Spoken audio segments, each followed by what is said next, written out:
राम राम राम राम राम राम राम राम राम नारायण नारायण। संबंध। धृतराष्ट्र के प्रश्न का उत्तर संजय आगे के श्लोक से देना आरंभ करते हैं। संजय उवाच दृष्ट्वा तु पांडवानीकं व्यूढ़ं दुर्योधनस्तदा आचार्यमुपसंगम्य राजा वचनमब्रवीत्। संजय बोले, उस समय ब्रजव्यूह से खड़ी हुई पांडव सेना को देखकर और द्रोणाचार्य के पास जाकर राजा दुर्योधन यह वचन बोला। व्याख्या। तदा, जिस समय दोनों सेनाएं युद्ध के लिए खड़ी हुई थी, उस समय की बात संजय यहां तदा पद से कहते हैं, कारण कि धृतराष्ट्र का प्रश्न युद्ध की इच्छा वाले मेरे और पांडु के पुत्रों ने क्या किया, इस विषय को सुनने के लिए ही था। दृष्ट्वा पांडवानीकम व्यूढ़म, पांडवों की वज्रव्यूह से खड़ी सेना को देखने का तात्पर्य है कि पांडवों की सेना बड़ी ही सुचारू रूप से और एक ही भाव से खड़ी थी, अर्थात उनके सैनिकों में दो भाव नहीं थे, मतभेद नहीं था। उनके पक्ष में धर्म और भगवान श्री कृष्ण थे। जिसके पक्ष में धर्म और भगवान होते हैं, उसका दूसरों पर बड़ा असर पड़ता है। इसलिए संख्या में कम होने पर भी पांडवों की सेना का तेज प्रभाव था और उसका दूसरों पर बड़ा असर पड़ता था। अतः पांडव सेना का दुर्योधन पर भी बड़ा असर पड़ा, जिससे वह द्रोणाचार्य के पास जाकर नीति युक्त गंभीर वचन बोलता है। राजा दुर्योधन, दुर्योधन को राजा कहने का तात्पर्य है कि धृतराष्ट्र का सबसे अधिक अपनापन मोह दुर्योधन में ही था। परंपरा की दृष्टि से भी युवराज दुर्योधन ही था। राज्य के सब कार्य की देखभाल दुर्योधन ही करता था। धृतराष्ट्र तो नाम मात्र के राजा थे। युद्ध होने में भी मुख्य हेतु दुर्योधन ही था।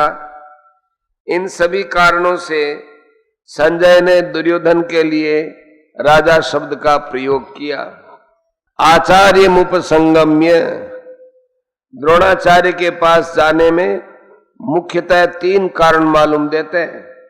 पहला, अपना स्वार्थ सिद्ध करने के लिए, अर्थात द्रोणाचार्य के भीतर पांडवों के प्रति द्वेष पैदा करके उनको अपने पक्ष में विशेषता से करने के लिए दुर्योधन द्रोणाचार्य के पास गया।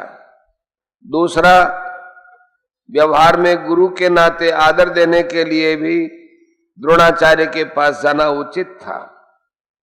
तीसरा, मुख्य व्यक्ति का सेना में यथास्थान खड़े रहना बहुत आवश्यक होता है, अन्यथा व्यवस्था बिगड़ जाती है। इसलिए दुर्योधन का द्रोणाचार्य के पास खुद का जाना उचित ही था। यहां शंका हो सकती है कि दुर्योधन को तो पितामह भीष्म के पास जाना चाहिए था, जो कि सेनापति थे, पर दुर्योधन गुरु द्रोणाचार्य के पास ही क्यों गया? इसका समाधान यह है कि द्रोण और भीष्म दोनों उभय पक्षपाती थे, अर्थात वे कौरव और पांडव दोनों का ही पक्ष रखते थे। उन दोनों में भी द्रोणाचार्य को ज्यादा राजी करना था, क्योंकि द्रोणाचार्य के साथ दुर्योधन का गुरु के नाते तो स्नेह था, पर कुटुंब के नाते स्नेह नहीं था। और अर्जुन पर द्रोणाचार्य की विशेष कृपा थी, अतः उनको राजी करने के लिए दुर्योधन का उनके पास जाना ही उचित था। व्यवहार में भी देखा जाता है कि जिसके साथ स्नेह नहीं है उससे अपना स्वार्थ सिद्ध करने के लिए मनुष्य उसको ज्यादा आदर देकर राजी करता है। दुर्योधन के मन में यह विश्वास था कि भीष्म जी तो हमारे दादाजी ही हैं, अतः उनके पास न जाऊं तो भी कोई बात नहीं, न जाने से अगर वे नाराज भी हो जाएंगे तो मैं किसी तरह उनको राजी कर लूंगा। कारण कि पितामह भीष्म के साथ दुर्योधन का कौटुंबिक संबंध और स्नेह था ही। भीष्म का भी उनके साथ कौटुंबिक संबंध और स्नेह था। इसलिए भीष्म जी ने दुर्योधन को राजी करने के लिए जोर से शंख बजाया। पहले अध्याय के 12वें श्लोक में देखा जा सकता है। वचनम अब्रवीत, यहां अब्रवीत कहना ही पर्याप्त था, क्योंकि अब्रवीत क्रिया के अंतर्गत वचनम आ जाता है। अर्थात दुर्योधन बोलेगा तो वचन ही बोलेगा, फिर यहां अलग से वचनम शब्द की आवश्यकता नहीं थी। वचनम शब्द देने का तात्पर्य है कि दुर्योधन नीति युक्त गंभीर वचन बोलता है, जिससे द्रोणाचार्य के मन में पांडवों के प्रति द्वेष पैदा हो जाए और वे हमारे ही पक्ष में रहते हुए ठीक तरह से युद्ध करें, जिससे हमारी विजय हो जाए, हमारा स्वार्थ सिद्ध हो जाए।